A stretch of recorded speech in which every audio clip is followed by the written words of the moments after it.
Assalamualaikum warahmatullahi wabarakatuh. Perkenalkan, nama saya Andika Jaya Febrianti dan teman saya Ira Rohmawati. Baik, saya dari kelompok 1.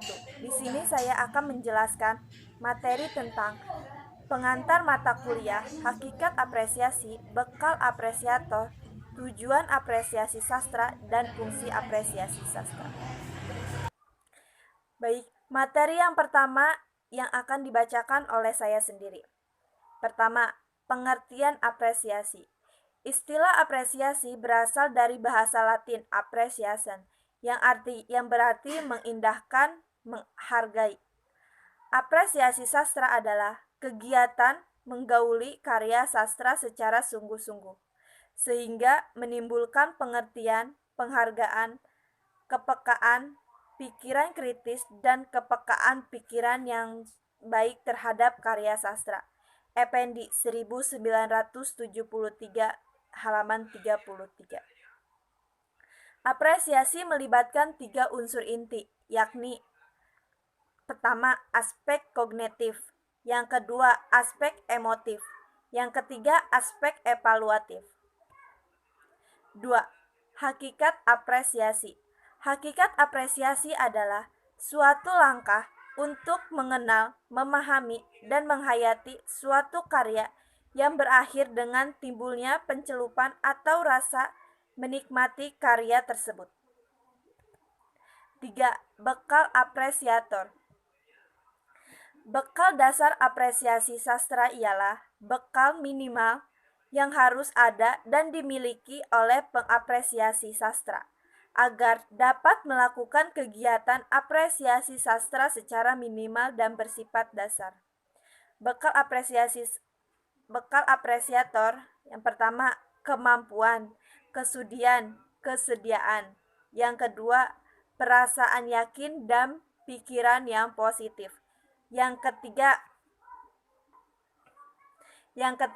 pengalaman. Yang keempat, kemampuan dan kemahiran berbahasa. Materi selanjutnya yang akan dibacakan oleh teman saya, Iroh. Baiklah, saya akan melanjutkan pembahasan dari pemateri pertama, tujuan apresiasi sastra. Tujuan umum dari apresiasi sastra adalah untuk mengedukasi orang lain agar mengerti dan memahami akan suatu alasan karya diciptakan. Hal ini bisa membantu orang lain untuk menilai suatu karya dan mengembangkan nilai keindahan dari karya tersebut. Selanjutnya, fungsi apresiasi sastra. Terdapat beberapa fungsi untuk mengapresiasi sastra. Yang pertama, penikmatan, yang kedua, penilaian, yang ketiga, empati, dan yang keempat adalah hiburan. Penikmatan di sini biasanya seorang penikmat karya seni akan menimbulkan rasa puas, kecewa, ataupun tidak merasakan apa-apa. Sedangkan penilaian adalah proses secara langsung dalam mencari nilai-nilai seni, memahami isi pesan dari karya seni. Empati, si pengamat biasanya turut merasakan suka, duka, pikiran, atau perasaan, pandangan hidup, dan watak yang tercermin dalam seni tersebut. Dan hiburan, di dalam penikmatan karya seni sebenarnya juga sebagai hiburan. Tak ubahnya seperti kita melihat film, pertunjukan, dan lain-lain untuk mencari hiburan dan kesenangan. Yang selanjutnya, tingkatan apresiasi. Dalam apresiasi seni atau karya seni terdapat jenis-jenis tingkatan yang memberikan gambaran apresiasi seni. Adapun tingkatan dalam apresiasi terdiri dari tingkat empati, tingkat estetis, dan tingkat apresiasi kritik. Yang selanjutnya, faktor-faktor yang mempengaruhi apresiasi. Yang pertama, kemampuan dan minat.